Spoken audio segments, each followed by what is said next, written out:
When the news broke that 55 North Korean tanks had been deployed to assist Russian forces on the Ukrainian front, it sent shockwaves throughout the international defense community. Few could believe that Pyongyang had gone so far as to send armored units to an active war zone outside its borders. But what followed was even more shocking, a devastating ambush that turned the operation into one of the bloodiest tank disasters of the war.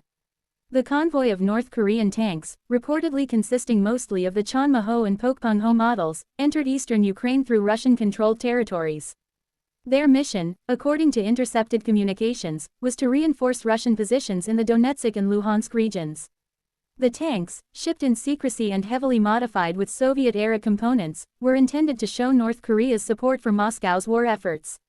But what the North Korean commanders didn't realize was that Ukraine had been tracking them from the moment they crossed the border. Ukrainian intelligence, aided by NATO surveillance drones and American satellite feeds, had identified the incoming armored columns days before they arrived at the front. Rather than confronting them directly, Ukrainian forces decided to set up a deadly kill zone, a carefully engineered trap designed to annihilate enemy armor before it could deploy effectively. The stage was set near the small but strategically vital town of Seversk, where Russian and Allied forces had been trying to push forward for weeks. Ukrainian engineers spent nights rigging the approach routes with anti-tank mines, remote-controlled explosives, and hidden artillery positions. The plan was simple: lure the North Korean tanks into a narrow valley, cut off their retreat, and unleash a storm of fire. At dawn, the North Korean tank battalion rolled out. They moved in tight formations, their treads grinding through the cold Ukrainian mud. The crews were confident, some even recording videos for propaganda footage to send back home. But within minutes, that confidence turned into chaos. The first tank hit a concealed TM-62 anti-tank mine, blowing off its track and blocking the road. The column halted, confused and vulnerable. As commanders barked orders, Ukrainian drone operators hovering miles away locked onto their coordinates. Within seconds, a swarm of FPV suicide drones dived toward the trapped tanks, striking their turrets with terrifying precision. Explosions echoed through the valley as flames engulfed the lead vehicles. The rest of the North Korean tanks attempted to reverse, but the rear units had already been hit by cluster artillery shells fired from hidden M777 howitzers. The valley became a death trap, a fiery corridor where no tank could move without being destroyed. Ukrainian soldiers described the scene as a metal graveyard, where entire crews were wiped out before they could even return fire. Reports later confirmed that more than 40 of the 55 tanks were destroyed or disabled within the first hour. Those that survived tried to scatter across nearby fields, only to be hunted down by Javelin and NLAW teams waiting in ambush. Ukrainian special forces, equipped with night vision and infrared-guided systems, moved in swiftly to clean up the remnants. The aftermath was brutal. Charred tank hulls littered the landscape, some still smoldering days later.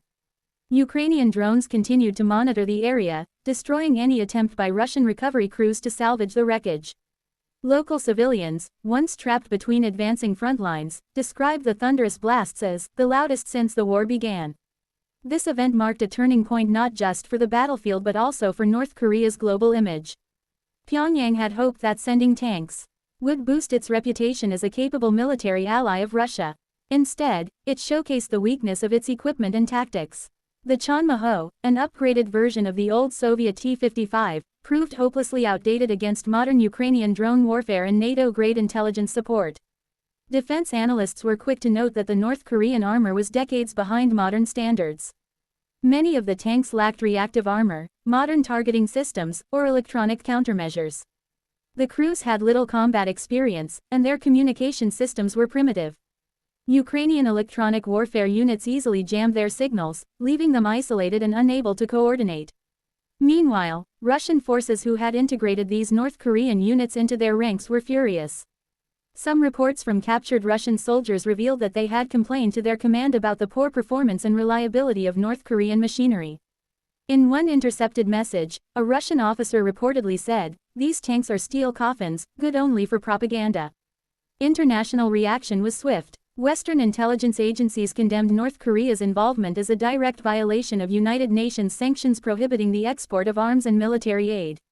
The United States, South Korea, and Japan jointly announced new sanctions targeting Pyongyang's arms industry.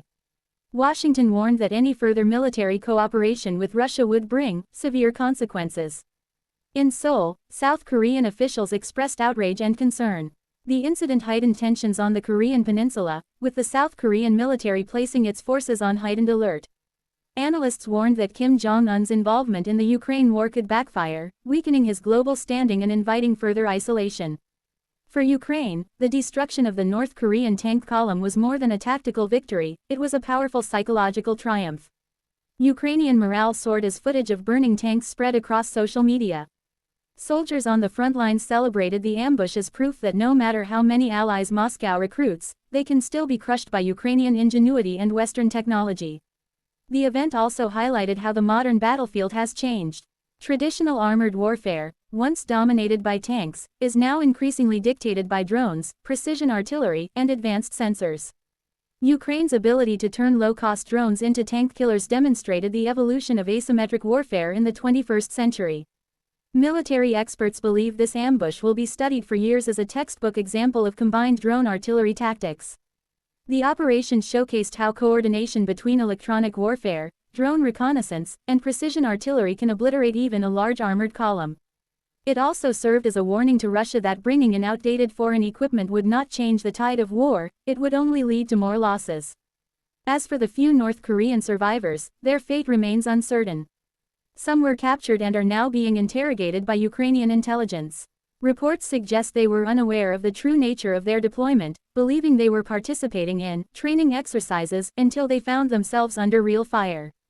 This revelation further fueled international outrage, with human rights groups accusing Pyongyang of sending conscripts into a foreign war without consent. Satellite imagery released later confirmed the full scale of destruction. The once green valley was now scorched black, with tank wrecks scattered like skeletons across the terrain. Ukrainian engineers continued to collect valuable parts and data from the destroyed vehicles to analyze North Korean technology and improve their own countermeasures. In Moscow, the Kremlin tried to downplay the event, refusing to acknowledge the presence of North Korean units. However, leaked footage and intercepted radio chatter made denial impossible. Even Russian state media struggled to spin the loss, with some commentators quietly admitting that the use of foreign assistance had backfired disastrously. For North Korea, the diplomatic fallout was immense. Countries that once tolerated Pyongyang's isolationism now saw it as an active aggressor aiding a major war in Europe. China, though publicly silent, was reportedly displeased by Kim Jong-un's reckless gamble, fearing it could drag the region into further instability. The world had witnessed not just the destruction of a tank column, but the collapse of a dangerous illusion that outdated armor and propaganda could stand against a modern, data-driven military machine. Ukraine's death trap had exposed the futility of brute force in an age where precision and intelligence dominate. By the end of the operation, Ukrainian commanders declared the zone completely cleared. Crews recovered hundreds of burnt shells, twisted metal, and personal belongings from the fallen North Korean soldiers. The bodies were buried according to international conventions, while investigators documented the scene for future war crime inquiries. As the smoke cleared over Seversk, one message echoed across Ukraine's front lines: no invader, no matter how distant or defiant, can escape the reach of modern warfare. The destruction of the 55 North Korean tanks became a symbol of defiance, resilience, and the unstoppable evolution of battlefield strategy. The horrifying outcome sent a chilling reminder to all nations tempted to join the conflict: Ukraine is not just fighting for survival, but mastering the art of modern war. And in this deadly contest of intelligence versus aggression, those who underestimate the defenders soon find themselves trapped, burned, and forgotten on the fields of history.